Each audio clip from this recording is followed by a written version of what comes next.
Okay, let's get this over and done with. Yes, I am bald. No, it is not for a costume. I just wanted to shave my head. Let's move on with it, not talk about it.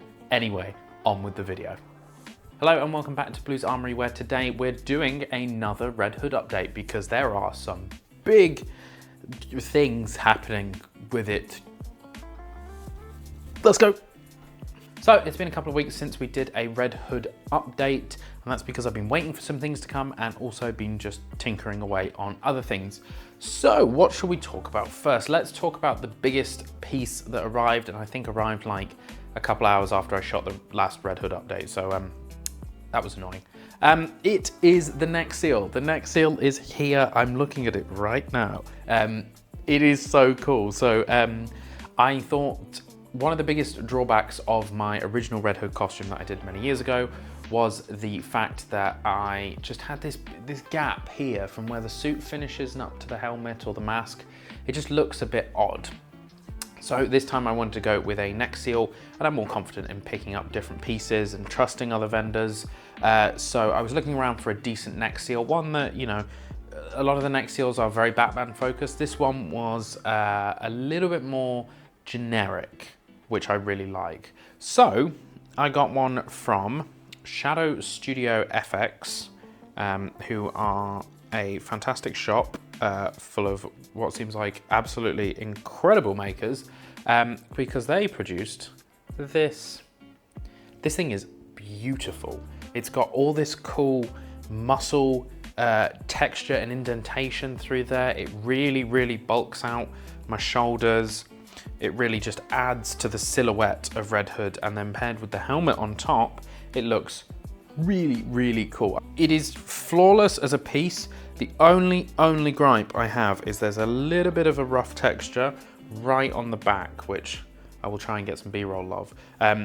It's a minor blemish. It really, really isn't that big of an issue. It's on the back, nobody's gonna notice, but this does such a good job of like filling out the costume, especially that with my muscle suit, I've gone for this kind of bigger, bulkier Jason Todd look, and it just helps fill out that, meld it with the muscle suit and the shoulders that I've attached, and it just makes this really imposing figure and silhouette, because I am not an imposing silhouette or figure. So that thing is fantastic. It is, I've never owned anything cast in urethane before. I've never owned a cowl or anything like that.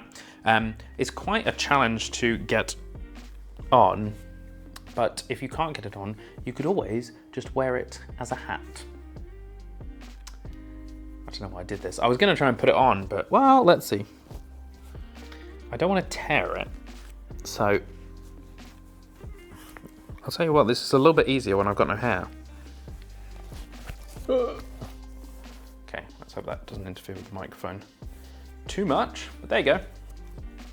It looks fantastic. Now, even better, when we pair that with the Red Hood helmet, it looks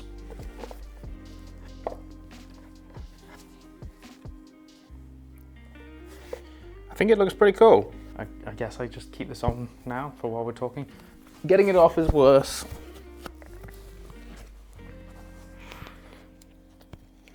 Oh. If any Batman costumers have any tips and tricks for getting these things on and off, I think maybe baby powder might help, but please let me know, because that is not fun to get on and off. So as you can see, there's still some work out to do with how it's going to fit inside the helmet. I'll have a balaclava on as well, which should hopefully help a little bit. But that thing is awesome. Now onto the shoddy work I've been doing. I made gauntlets. It's kind of on and off whether Jason Todd actually ever has gauntlets, and I'm going with a version where he does, because he's stolen Batman's tech or something along those lines. Sorry, update Gavin. This is crafting, Gavin, and I'm about to talk about the gauntlets over there, but why don't I show you how I made them? Because I thought it might be fun. So what we've done with these gauntlets is we have sanded them, smoothed them out, filler primed them to pieces. They're not perfect, but they're pretty good, and I'm happy where we're at, and I actually kind of like the imperfections on it, because I think that's going to add some texture. What we're going to do next is paint them black, which I will show you shortly in the main video. But we want to get the silver sort of metal chipping underneath. And we're going to do that by using toothpaste. This is something that I've done on all of my Mandalorian kits, and it's a super easy way to get some sort of chipping on your armor pieces.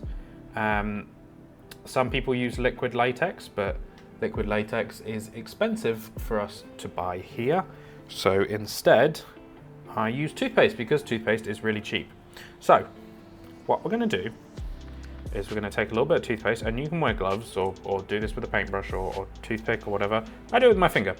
And we're just going to go over the edges where that metal would chip. And we're using the toothpaste literally as a mask. It's going to mask off the paint when we paint it black, and it's going to show the chipping underneath. This I use for really big chips.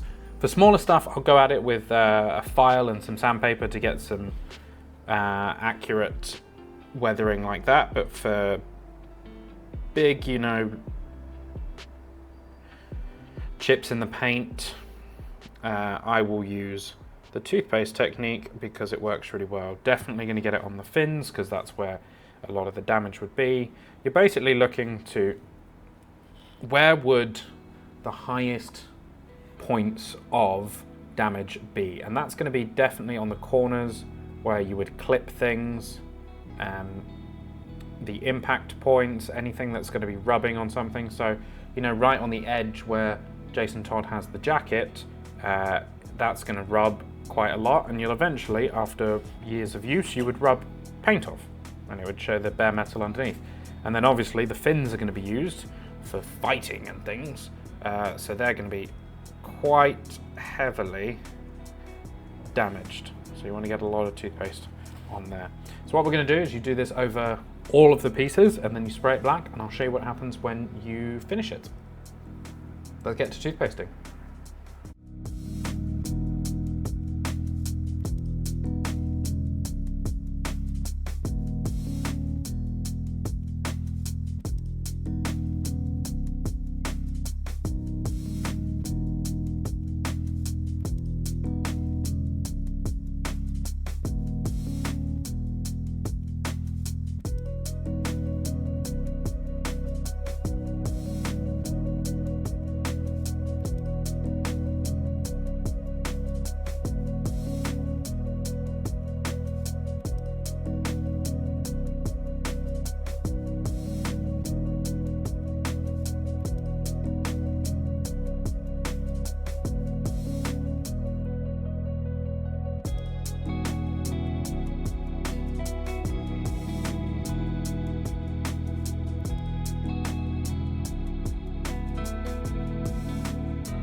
But we went with some gauntlets. I found these files on Thingiverse and I thought they looked cool. They are not quite the right size. They're a little bit tight on the wrists. So we've got two options with this. We either just kind of have it like sit on top of the arm where it doesn't quite fit over my wrist, or we do something fun and we go for like a side attachment, which would be more like this. Like this, where it's a bit more of a gauntlet on the side. I do actually have, and I printed and finished, I'll show you, bottom halves to these, which obviously they're not going to clasp up together, but if I could have one and just sort of float it, I'm messing around with how they're going to attach. If you could have them floating like this, that might look kind of cool. So the gauntlets are pretty much done. I did the weathering on them and I did the painting on them. They could use some more weathering, but I think they look pretty cool. I'm happy with them. Anyway, final little piece, which I'll grab now. I got the cheap holster that everyone gets. This is like the most generic. I used to have two of these. It's the most generic leg holster. I'm toying around with the idea of printing something and having sort of maybe magnetic pistol attachments, because I just think the drop leg holster's been done a million times by everyone, and I just feel like there's a better way to do it. But I'm still trying to figure that out. In fact, another cut. Thought about using these Jango Fett thigh plates. Now, I don't have a Jango Fett costume anymore because he has fallen apart and died. But I thought about using these thigh plates sort of on the sides of my legs, on the sides of my thighs like this, and they could have magnets on them, and then I could attach the pistols with magnets and then just scuff them up a little bit. So I thought that's another idea, seeing as these are ready to go and finished and everything, and they look quite cool. So that was another option. Basically, we're getting somewhere with this. I would say in terms of purchasing stuff, we have the jacket to purchase. That's kind of all that's left. Once the jacket's here, it'll pretty much be finished. I think we're kind of getting there. I've also got some sort of red straps and buckles that I'm kind of playing around with, because I saw in Gotham Knights, he has this cool red harness. So instead of like the traditional black drop holster and straps around the legs, it's all red, which I think adds to the color palette of the character. So there's that as well. I'm also thinking about maybe going with the one holster, because I think that's more like Nightmare Batman, and there's lots of ideas flowing around, but I'm considering doing another costume suit up and test to show you what it all looks like, but that will come later. Because I just want to do an update of where we're at with this, and basically to show everyone that Shadow Studio FX makes some absolutely gorgeous neck seals. And if you need one, go to them because they are amazing. Anyway, that will do it for today's video. Thank you very much for watching. I hope to see you on the next video. Have a great week ahead, happy crafting, and goodbye.